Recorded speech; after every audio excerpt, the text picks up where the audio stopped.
What is up? This is your LA in a minute, and I'm here in West Hollywood at Tale of the Pup, a perfect example of programmatic or mimetic architecture, which means the product you sell is reflected by the building itself.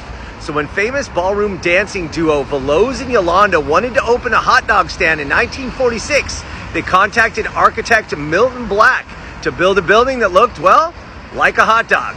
Let's get into the history of Tale of the Pup. So when Yolanda and Veloz opened the restaurant in 1946, it was a star-studded affair and a huge grand opening. And the slogan, tasty hot pups, you'll like them. So having a building shaped like a hot dog is pretty cool and it stands out. And that's what they thought with the programmatic architecture in the early 20th century. I mean, Randy's Donuts and the Brown Derby are two famous examples. But around LA, you had buildings shaped like a chili bowl, a coffee pot, even a bulldog. So Eddie Blake and his son Dennis bought this stand from the famous dancers in 1976, and from there it took on a life of its own, appearing in shows such as Columbo, Adam 12, and a number of movies, including the entire opening sequence from the Steve Martin classic, LA Story. Despite the stand's notoriety and success, Tale of the Pup was forced to move in the mid-1980s when Sofitel came into the original location on La Cienega.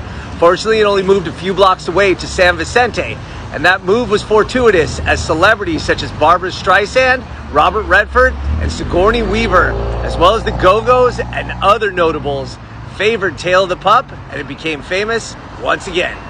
In 2006, despite being named a cultural landmark, Tale of the Pup was forced to close, and it was moved to a warehouse in Torrance, where it stayed until 2017 after Eddie and Dennis passed away. Fortunately, it was inherited by Eddie's grandson Jay and his wife Nicole, who tried to partner with Killer Shrimp, and though that didn't work, they donated it to the Valley Relics Museum. This is Bobby Green of 1933 Group, the current owners of Tale of the Pup. And how did this end up in your hands, and how did it come back into fruition? All right, so the kids of the family that owned it donated it to Tommy, the Valley Relics Museum. And Tommy said, hey, thanks for this donation, but wouldn't you rather it be reopened? And they said, yeah, that would be awesome. So he's like, I know the person to call. So he called me. He said, hey, do you want to reopen Tale of the Pup? I said, hell yeah. Okay, let me show you something else pretty cool. In November 1970, the Doors recorded their sixth and final studio album, LA Woman here, and Jim Morrison recorded his vocals right in this bathroom, inside this Tale of the Pup. So they also have this cool second floor, which wasn't part of the original Tale of the Pup, but it's a good touch and it feels authentic. And any place that's 76 years old, well, you know they have to have souvenirs. But guess what? Your best souvenir is going to be this awesome hot dog. All right, LA, it's been a minute.